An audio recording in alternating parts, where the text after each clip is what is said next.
You're watching TimesXP and I'm Dhruti. And studying abroad has become a dream for many Indian students. And the number of aspirants continuing to rise despite the fluctuations in immigration policies across the major destinations. Let me give you an example.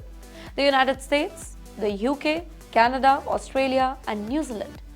According to recent data that is presented in Rajya Sabha, over 13.35 lakh Indian students are currently pursuing their higher education abroad. Now, this marks a slight increase from 13.18 lakh back in 2023, showing a steady recovery from the pandemic era lows. The trend of studying overseas has seen a dramatic growth in recent years, with the number rising from just over 6.75 lakh in 2019 to staggering 11.58 lakh in 2021. Although there was a dip in 2022, the figures rebounded, reaffirming the global demand for Indian students. Among the top destinations, Canada leads with 4.27 lakh Indian students, followed by the US with 3.37 lakh and UK 1.85 lakh. Then comes Australia with 1.22 lakhs, cementing their position as the most preferred countries for higher studies. Now, if we are talking about Indian students, then several countries have recently revised their immigration and student visa policy, which could actually impact Indian students. First up is New Zealand. A new rule announced in November allows international students pursuing a 30-week postgraduate diploma that is followed by a master's degree to apply for a post-study work visa. Now, this particular change provides more flexibility and ensures that students can work post-graduation, making New Zealand a more attractive destination for Indian students. Then comes the UK. Now, in this particular region, the scenario is quite different. The data set for the UK Home Office reveals a 23% drop in Indian students heading to Britain for higher studies this particular year. This decline is attributed to the stricter visa policies that are introduced earlier, which limit the right of student visa holders to bring the dependents. While former Prime Minister Rishi Sunak has proposed scrapping the graduate route visa, allowing foreign students to work in the UK for 2 years after completing their degree, the Migration Advisory Committee recommended that they are going to retain it. The UK's non-immigration friendly stance has also led to financial concern for many universities, with nearly 40% of the institutions in England facing budget deficit.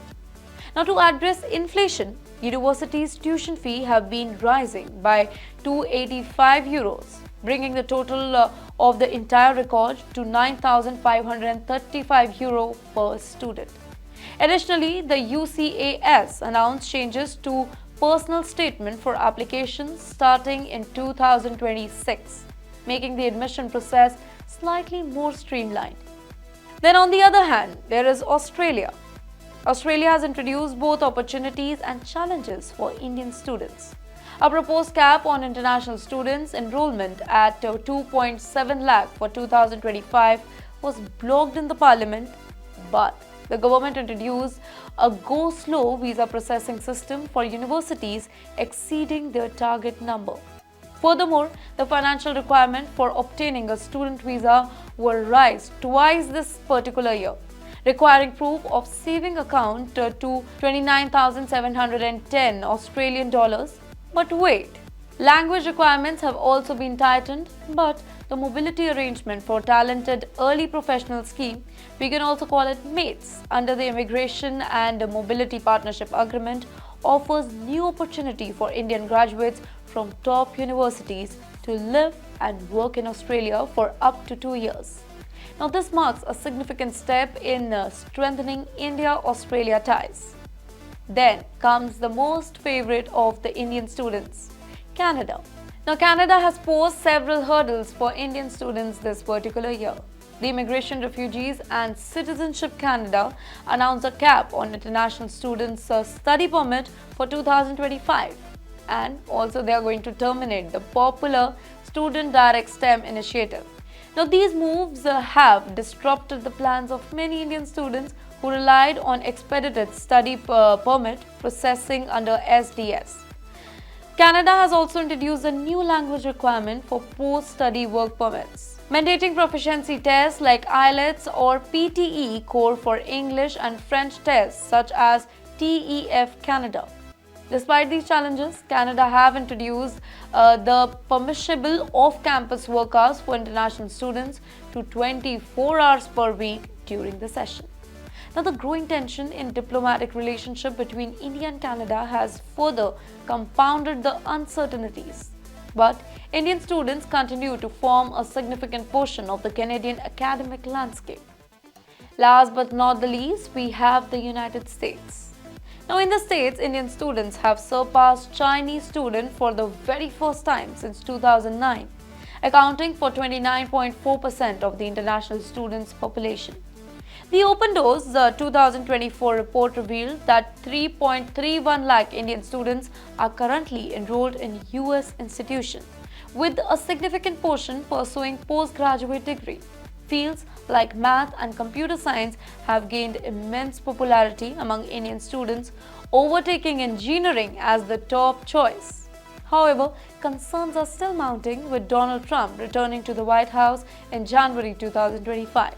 His campaign promises including the largest deportation operation in the US history, which has prompted universities to advise international students to return to the United States before his inauguration. Potential changes to the optional practice training, we also call it OPT program, which allows STEM graduates to work for up to 3 years. So, in conclusion, as the Indian students navigate these shifting landscape, choosing the right country and program becomes even more crucial. From stricter immigration regulation to evolving work opportunities, these policy changes reflect the global economic and political shift influencing international education. But you know what? Despite all these challenges, Indian students remain resilient, continuing to chase their dreams of studying and working abroad. With over 13 lakh students now overseas, their contribution to academia and economies worldwide underline the importance of fostering inclusive and supportive immigration policy.